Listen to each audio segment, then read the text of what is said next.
Hey everybody, welcome to Shureviews, episode 14. Today, we're going to talk about a band that I'm very fond of, the Bombing of Dresden. I don't think we've done any heavy metal yet here on Shureviews, but here we're going to get our medley on. So, without further ado,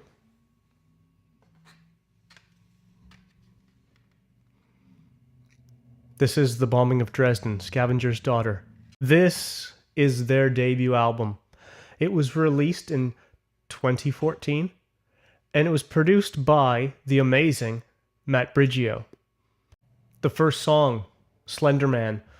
This is a great opener. Every album should have a great opener. And this album has a great opener. As far as heavy metal goes, this song is riff heavy. It's got dissonant chords. I think that the Brian K. Doane might have been a jazz musician in a former life. Let's speculate in the comments below. Why don't we just introduce the band right now? Brian K. Doane on guitars, Jason Cottrell on drums, and Luke Cottrell on bass and vocals. Three amazingly talented musicians, and I love a three-piece heavy metal band. I cannot overstate that. I love a three-piece heavy metal band. The second song, this might be my favorite song on the album, Broken Bull. It has dissonance. It's got the weird jazzy chords. It's got vocals that sound like they were sung through a megaphone. It has a lot of the staples of good heavy metal music production. Also Broken Bull is the first instance of the Middle Eastern type guitar riff that we're going to hear a number of times throughout the album. It's great. It's reminiscent of Frank Zappa. Zappa loved those weird jazzy chords and that Middle Eastern sound, didn't he? The shake your booty. Oh, and Broken Bull also has this huge breakdown. Boom, ka, boom, ka. Come on, I mean, what's not to appreciate? The next song, Blue Caprice. The drums in this song, as in all the songs on this album, but particularly in this song, the drums are spot on. They're driving. They're purposeful. It's great. There's an urgency to the vocals. The guitar work is frantic. Great song. Number 4, 3 Degrees.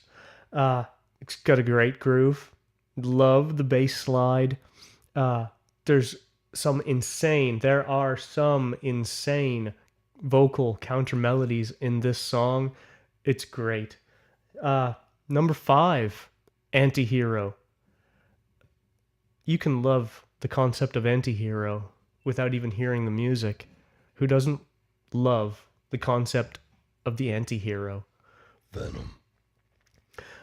This is another riff-heavy song with great vocal counter melodies.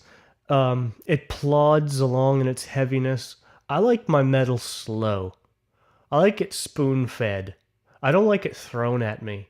And that's what this album is. This spoon feeds you the heaviness. It's great. There's a great fuzzy bass breakdown partway through. Another song that has the Middle Eastern influence on the guitar during is it during the breakdown or just after? I'm not sure. You should listen to it. You should find it and listen to it. There may be some links below shortly. This instance of the Middle Eastern riff is a lot more subtle. We're getting to the big one here in a bit. The next song, Tower of Ashes, great song. This song feels like it was always intended to be a bridge between Antihero and the album's titular track, Scavenger's Daughter. it does that, it performs that job perfectly.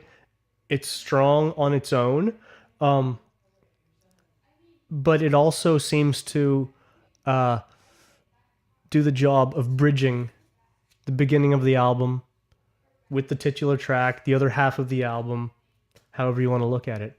Next song, the titular track, as aforementioned, Scavenger's Daughter.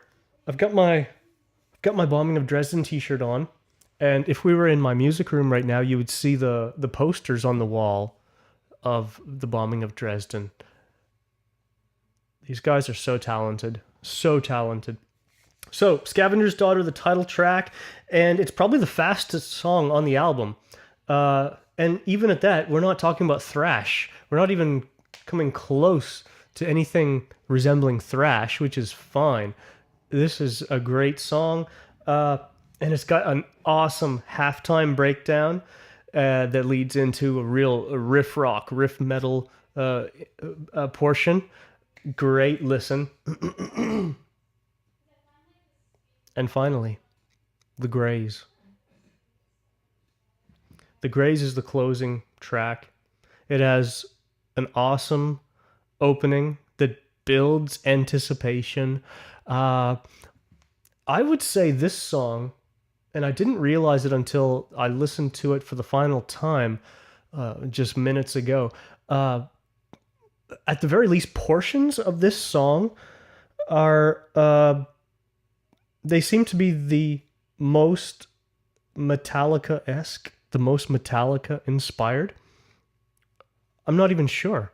It just sounds like Metallica in their Black Album period in circa 1991. Correct me if I'm wrong. In the comments below.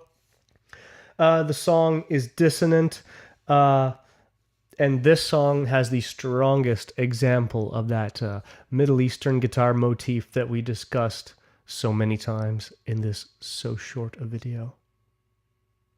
I'm going to provide some links down below. And I want you to listen to this album.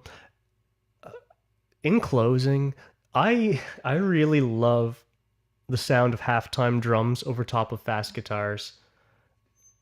I really love that. So, if you want to get your medley on with me, thumbs up, subscribe, comment below, share this video. As always, I'm Logan. This was edited by my beautiful and talented wife, Miss Mandy. Check out her channel, and join me next time when we eat Cheerios.